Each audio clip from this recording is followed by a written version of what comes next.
Oke, assalamualaikum warahmatullahi wabarakatuh. Selamat malam. Ini udah hari ketiga event 5DFC. Kemarin hari pertama udah bahas tentang tools-tools design untuk UI UX. Dengan hari keduanya udah bahas tentang UX research. Ini yang ketiga, aku mau share sedikit soal wireframe and design system. Sebelumnya, nama aku Ahmad Kuswandi. Bisa dipanggil Ahmad atau Aceng juga boleh.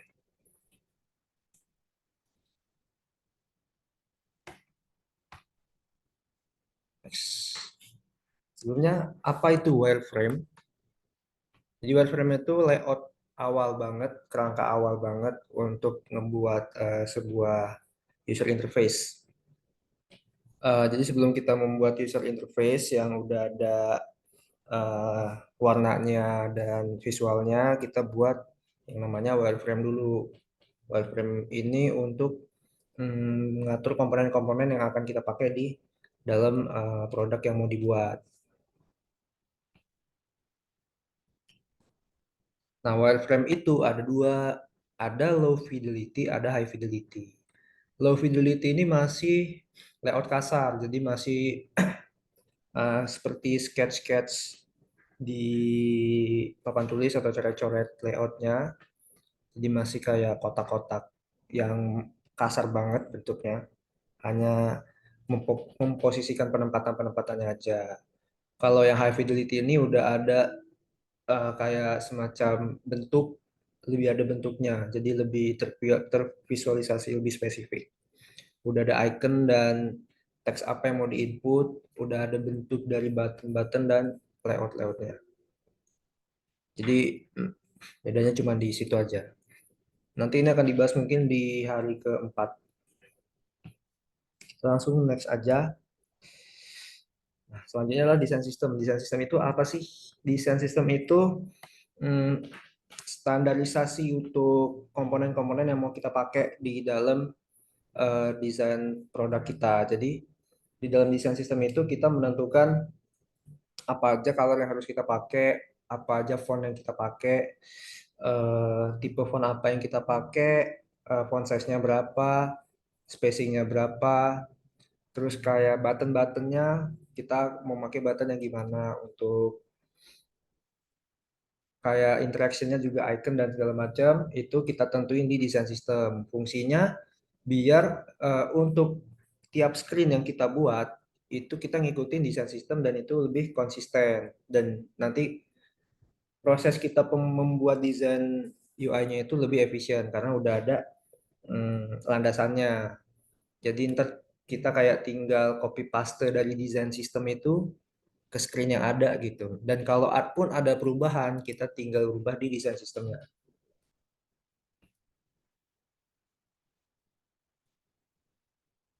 Nah, mengapa desain sistem itu penting? Desain sistem itu ya penting banget, kayak yang aku bilang tadi. Jadi, desain sistem ini fokus ke experience usernya. Terus kita bisa tahu dari pain pointnya user. Nah, kita bisa buat dari situ ke seperti apakah visual dari tampilan yang akan kita inputkan ke screen-screen kita itu. Jadi di situ kita akan menentukan bagaimana bentuk dari eh, desain kita, dari warna kita bagaimana, button kita bagaimana, card kita bagaimana. Nah, ini juga bisa ngebantu untuk developer yang mau nge-build aplikasi kita dan mereka mungkin akan melihat ke desain sistemnya. Jadi mereka akan membuat komponen-komponen juga di dalam program mereka lewat desain sistem kita.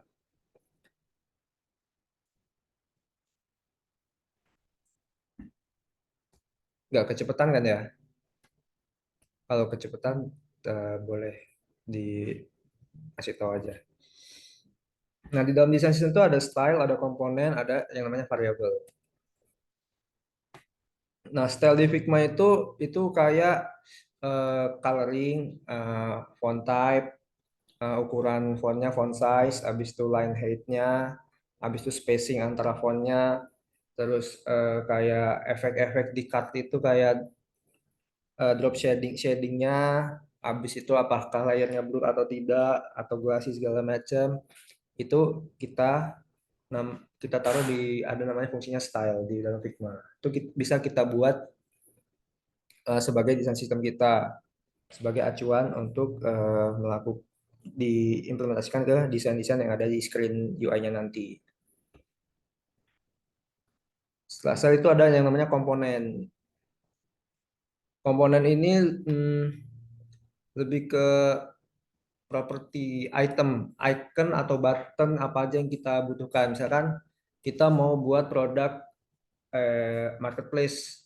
Contohnya lagi marketplace, di situ kan ada namanya cart, ada namanya button checkout, ada namanya icon cart gitu-gitu. Nah, icon cart, button itu kita buat sebagai komponen di desain sistem.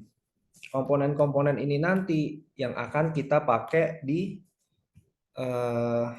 UI-nya, di screen-nya. Jadi setelah kita membuat komponen button apa aja yang bakal kita pakai, bagaimana ikonnya, bagaimana card-nya, nanti kita bisa ngambil salinannya dari komponen itu, dimasukkan ke dalam UI-nya. Itu namanya, salinan itu namanya instance. Jadi instance itu seperti anak-anaknya dari si komponen. Komponen ini induknya. Jadi kalau komponennya dirubah, instance-nya berubah gitu.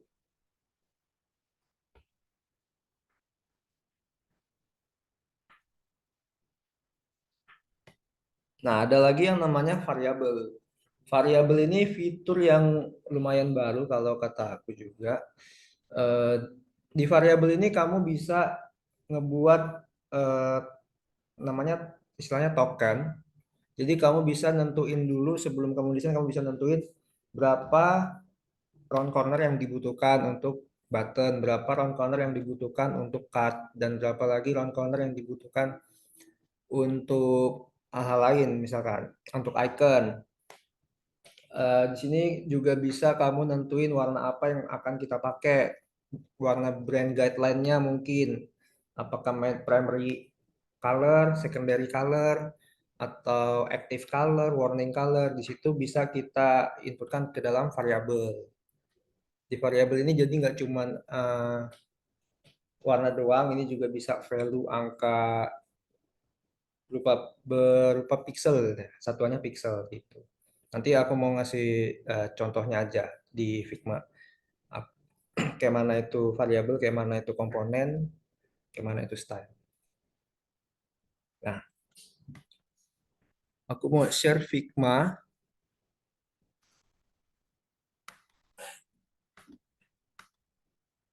Mana ya Figmanya?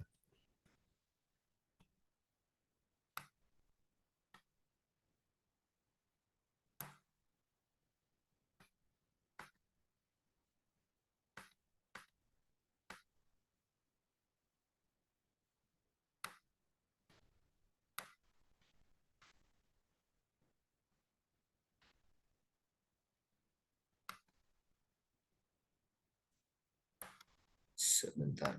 Chat apa nih?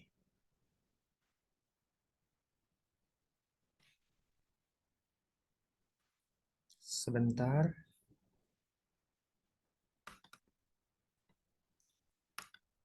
Nah, ini ada contoh Figma, file Figma. Di sini aku mau ngasih tahu apa itu desain sistem tuh bentuknya bakal kayak gimana. Nah, di ini namanya desain sistem. Jadi mirip kayak brand guide. Di sini kamu akan nentuin space logo, atau kamu bisa nentuin juga headingnya, paragraf, button, fieldnya bakal kayak gimana, typografinya. Terus ini kamu juga bisa nentuin colornya apa aja yang dipakai, primary-nya, success-nya, kalau state-nya warning bagaimana. Terus kamu juga bakal nentuin efek, shadow, icon seperti sosial media atau icon navigation. Kalian juga bakal nentuin standar-standar buttonnya, button apa yang akan kita pakai. Nah, ini bakal jadi acuan kalian untuk build di UI-nya ini. Nah, kalau yang tadi kan ada yang gue bilang ada yang namanya komponen, ada yang namanya instance. Jadi setelah kalian buat desain sistem di sini, itu kalian buat sebagai komponen. Komponen ikonnya bakal seperti ini. Nah, di halaman UI-nya itu kalian bisa cek di assets. Nah, di sini ada desain sistem. Nah, ini udah kita buat. Misalnya kita udah buat button. Kita mau taruh button di landing page-nya. Drag and drop boleh. Nah, ini namanya instance. Jadi ini anakan dari komponen tadi. Kalau komponennya diganti, instance-nya akan berubah. Kak, maaf, nggak ada gambarnya. Astagfirullah. Maaf ya. Sorry, sorry.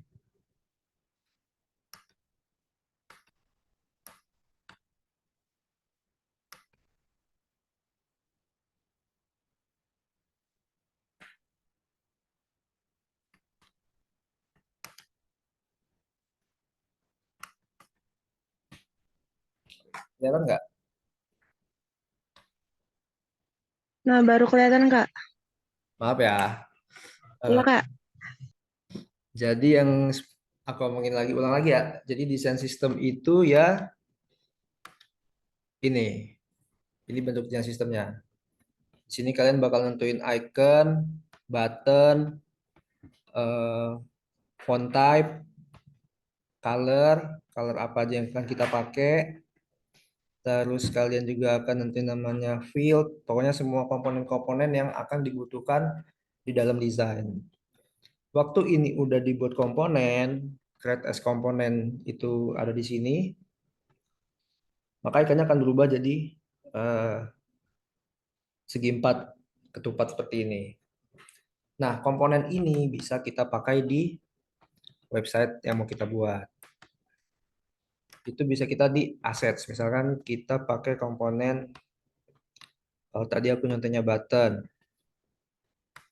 Komponen button, kita pindah aja ke halaman UI-nya.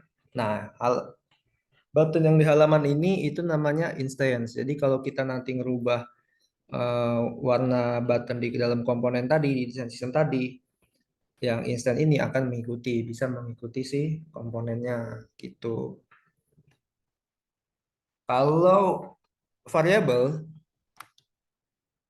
variabel itu bisa dilihat di sini, lokal variabel. Di lokal variabel ini kalian bisa nentuin namanya token. Token ini kayak pokoknya kayak hmm, bukan template, lebih ke apa round apa aja sih yang mau kalian pakai, color apa aja sih yang mau kalian pakai yang nanti itu tinggal diambil. Jadi kalian nggak usah nginputin lagi warnanya satu-satu. Jadi tinggal panggil aja variabelnya.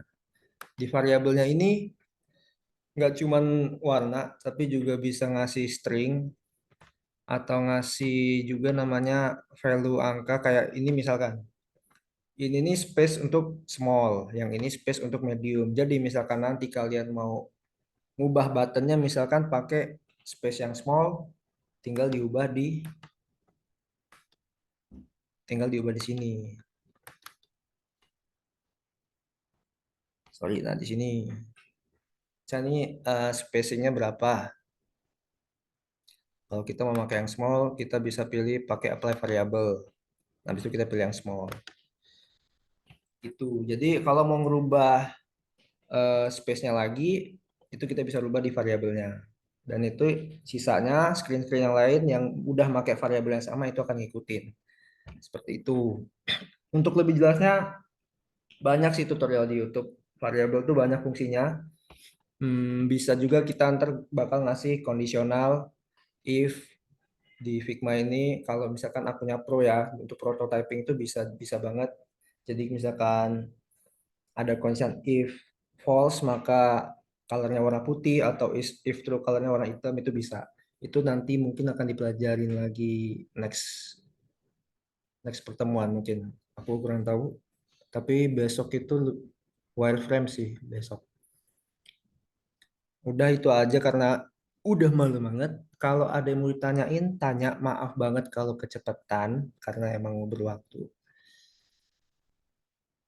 Sampai sini yang kurang paham Apa boleh ditanya?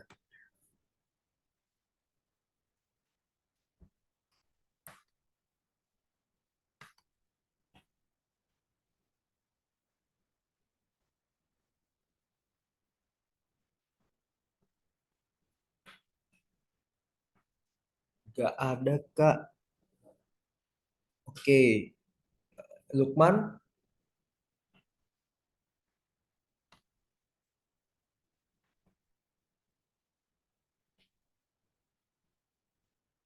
Lukman, Kania atau Kadina. Mungkin aku ngejelasinnya agak agak cepet banget. Yang udah jam 9 juga. Ada link untuk belajar buat komponen nggak Kak? Ada, ada. Di YouTube itu banyak. Kalau kamu mau cari bisa search itu hmm, how to make component in Figma. Itu banyak banget.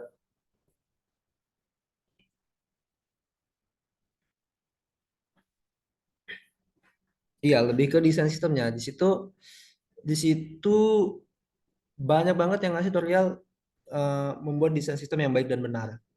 Jadi desain sistem kamu tuh kalau udah tersusun rapi itu gampang juga dibaca sama si programmer.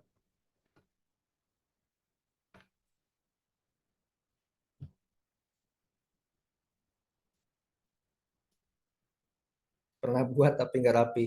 Sama, saya juga pernah buat tapi nggak rapi. Emang itu perlu banyak apa referensi sih. Cari aja referensi itu banyak kalau kamu mau lihat di Figma Community itu banyak ya mereka buat desain sistem. Kamu bisa jadi ini tuh sebagai acuan untuk buat desain sistem kamu sendiri gitu.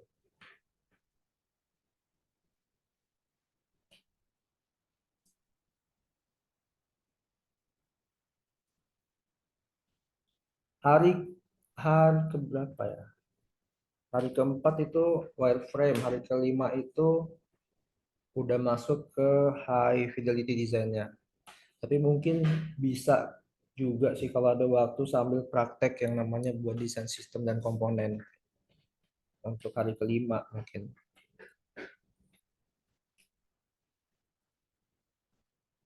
Soalnya hari keempat dan hari kelima ini uh, materinya bakal praktik. Kalau ini masih materi biasa, info teori-teori.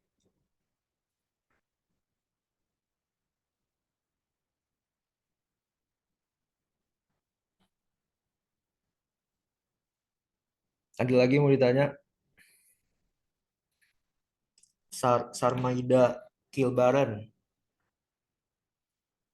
atau Lukman? Kalau ada yang masih kurang jelas Lukman, Alhamdulillah.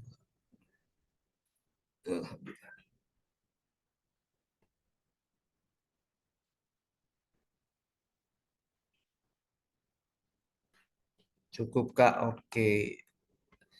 Kalau nggak ada lagi yang mau ditanya, boleh ditutup. Mungkin maaf banget kalau emang kurang jelas banget aku ngejelasinnya. Bisa tanya di forum juga bisa. Kalau kalian mau nanya, bebas nanya di forum. It's okay. Eh, mungkin next class itu masih kita bakal praktek lo-fi dan hi-fi wireframe yang udah aku jelasin tadi. Terus di hari kelima kita buat eh, hi-fi desainnya, visual visual final desainnya. Dan mungkin di situ akan kita coba pakai desain sistem kalau memang sempat. Oh, thank you yang belum absen, silakan absen. Terima kasih udah masuk kelas ini. Wassalamualaikum warahmatullahi wabarakatuh.